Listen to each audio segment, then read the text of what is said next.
right, Darswell back with video number 4 in the program Valuing and Reprioritizing Your Time. And in this particular video, we're going to dig into the analysis of the results that you got in terms of your effective hourly rate, and then most importantly, how to apply that to your business.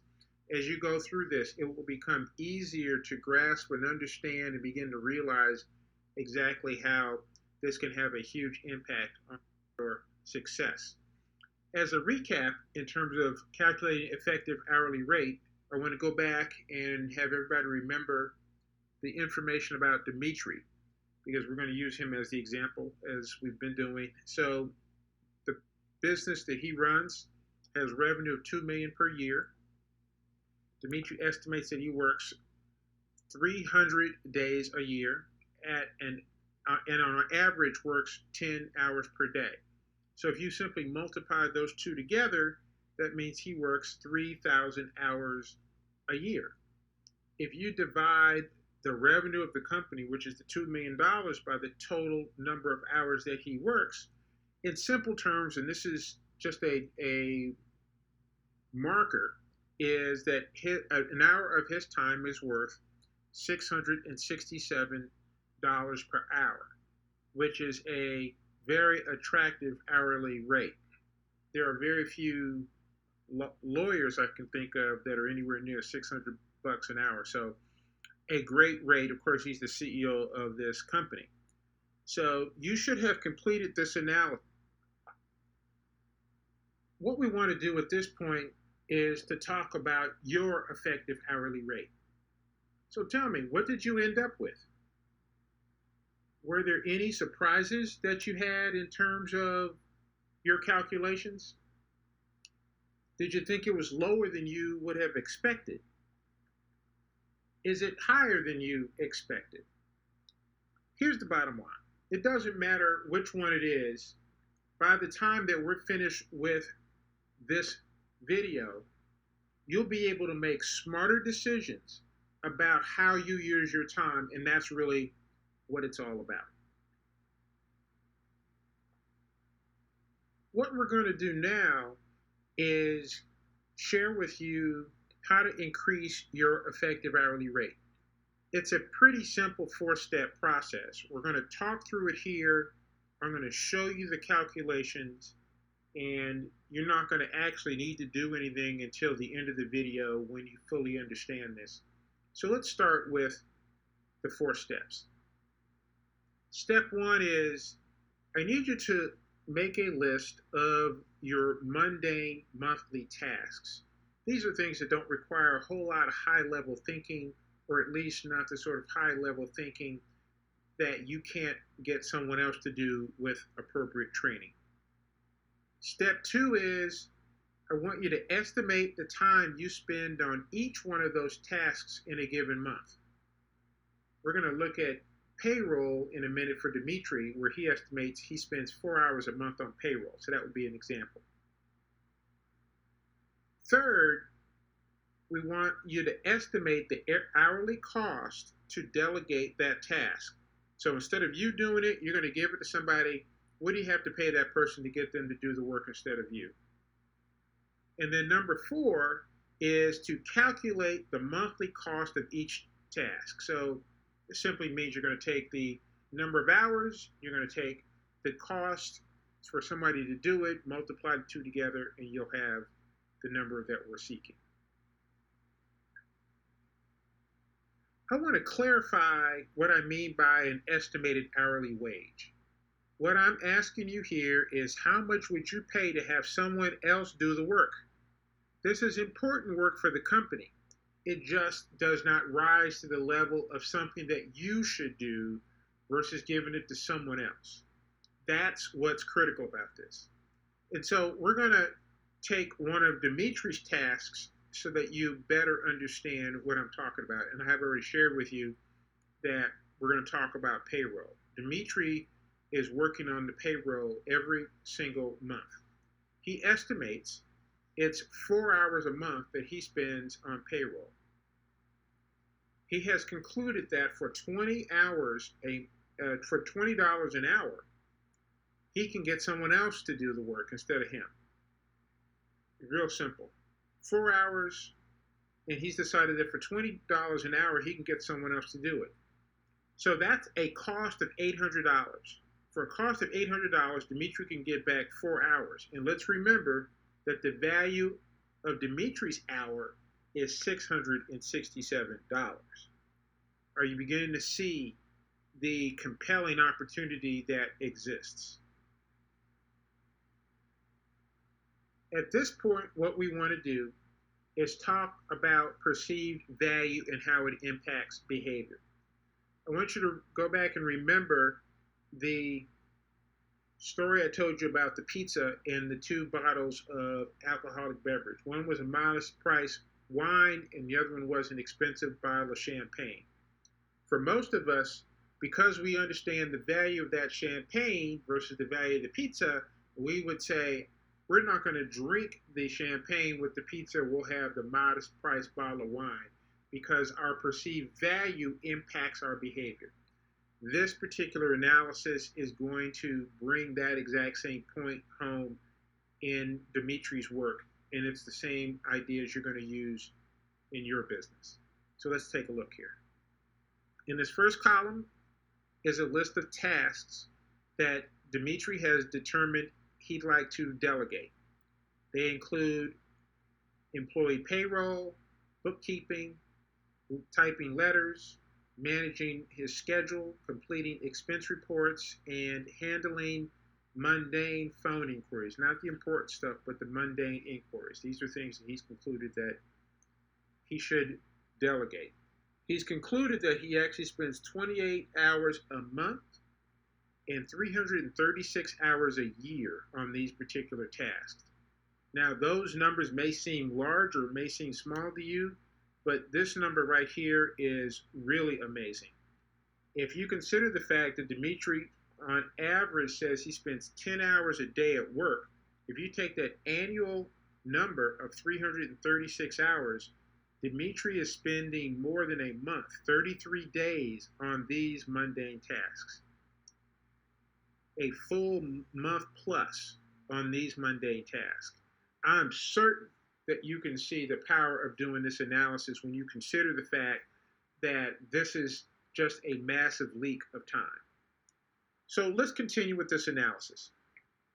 As we discussed in the prior slide, after you determine what the hours are, you need to put a wage for each one of those hours. And so here's where Dimitri listed what he estimates is the hourly wage he would need to pay to get those tasks done. This is just a guess, and this is no reason to get cheap on it at this point. You want somebody who can competently do the work. Afterwards, we simply multiply the two together, and we have the monthly cost of delegating those tasks, and then we total it here. So for $574, Dimitri can get back 28 hours a month or fully 33 plus days a year. Super, super powerful opportunity. We took this a step further because I wanted to look at this on an annual basis. And so this next column simply takes the prior column, multiplies it by 12, so that you're looking at an annual cost. And the total annual cost to get back more than a month's worth of time is less than $7,000. Man, oh man. Talk about an opportunity. What I did in these next two columns is just show you, first off, what happens if Dimitri doesn't do anything. If Dimitri doesn't do this analysis, doesn't realize that he's giving away fully a month of his time to these tasks, what would it be costing the company from an opportunity point of view? And it would cost them over $200,000 if Dimitri doesn't go through this analysis and realize, wow, am I wasting some time, and isn't there a huge opportunity? And so that if you take the difference between the cost of delegating it, which is less than $7,000, and what Dimitri's opportunity cost is, basically you can pick up over $200,000 in potential value plus by simply making this investment. This is a significant return on investment in particular once we look at what he can do with that additional time.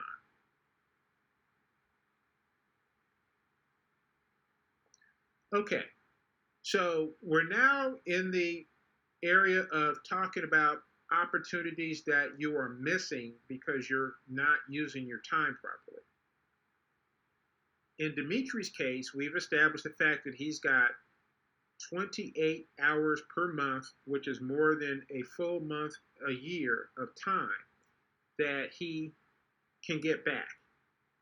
And so the real question at this point is, what can Dimitri do with that time?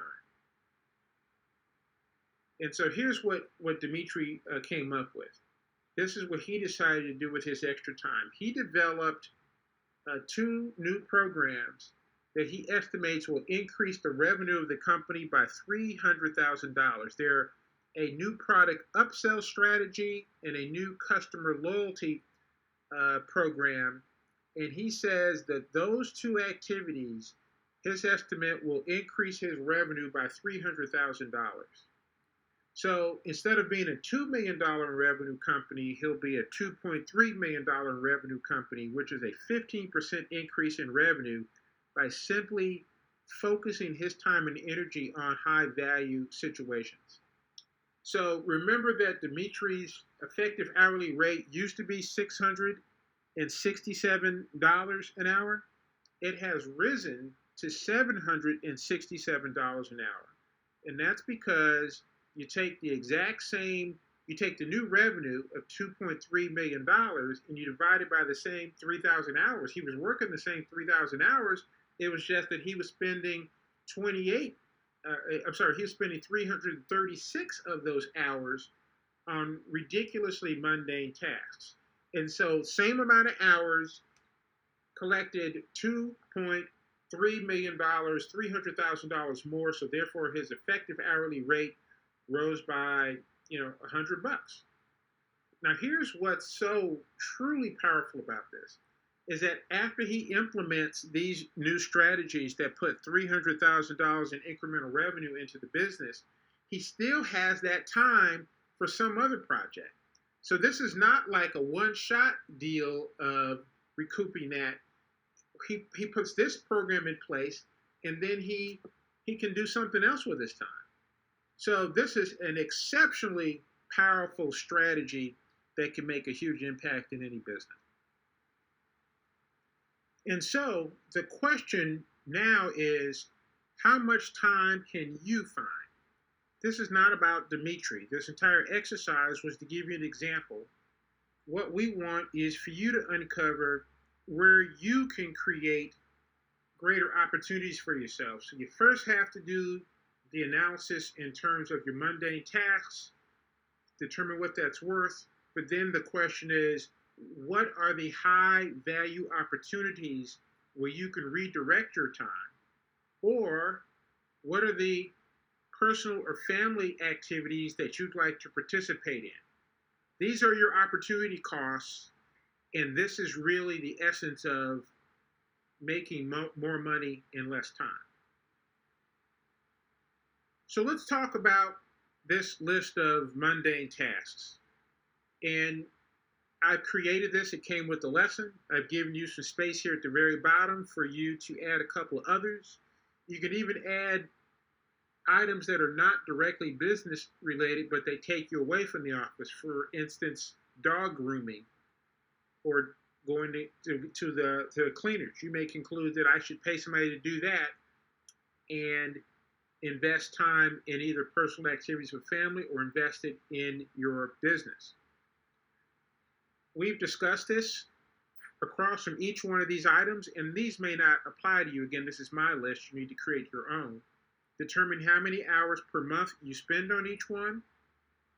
You then have to estimate what you would have to pay someone to do those particular tasks. And then you multiply those 2 columns to each other to come up with the monthly cost per item. After you've done that, we then want you to total and see what a grand total is for the amount of cost for you to delegate those tasks. You'll know the total number of hours and you know the total cost per month to do so. The yearly total, of course, is just multiplying whatever that monthly total is by 12, and you'll have a very good picture of the opportunity to delegate and then redirect your time. After you're clear on time, the question is, where are the opportunities? I've given you an opportunity here to list 3, and I'd like for you to put the potential revenue for each one. Fill it in with the level of detail that you'd like to have. This is really for you to do some brainstorming, but certainly come up with a dollar value associated with each idea. And let's not forget, your decision may be, I'm not looking to grow my business, I'm looking to get away from the office, and you've now come up with a concrete way to do so by investing a relatively modest amount of money in delegating those mundane tasks to free you up to do what you really want to do in life. And so we're to that point where it's time for you to complete your analysis. We want you to go and find that extra time. What tasks should you be delegating? How much will it cost you to delegate each one of those tasks? You then compare it to your effective hourly rate and ask yourself, is it worth delegating? Certainly, if your effective hourly rate is higher than the cost, it's something you should consider. Not everything that's mundane can be delegated. I don't need to go into any details. There's just some things you either need to or prefer to do yourself, but it's certainly part of the analysis. And then the final question is, what do you do with that additional time? Is it time that you spend on investing in your business, or is it time that you spend on personal endeavors? It's time for you to stop and calculate now. This is the end of this lesson. What I would like for you to do is to go ahead and share with me the list of mundane tasks that you've identified, post this online, how many hours that ended up being, and then with those hours, what did you decide to do? Did you decide to reinvest in your business? If so, give me an idea of what it is and what the revenue would be. If you decide to do personal activities, share that.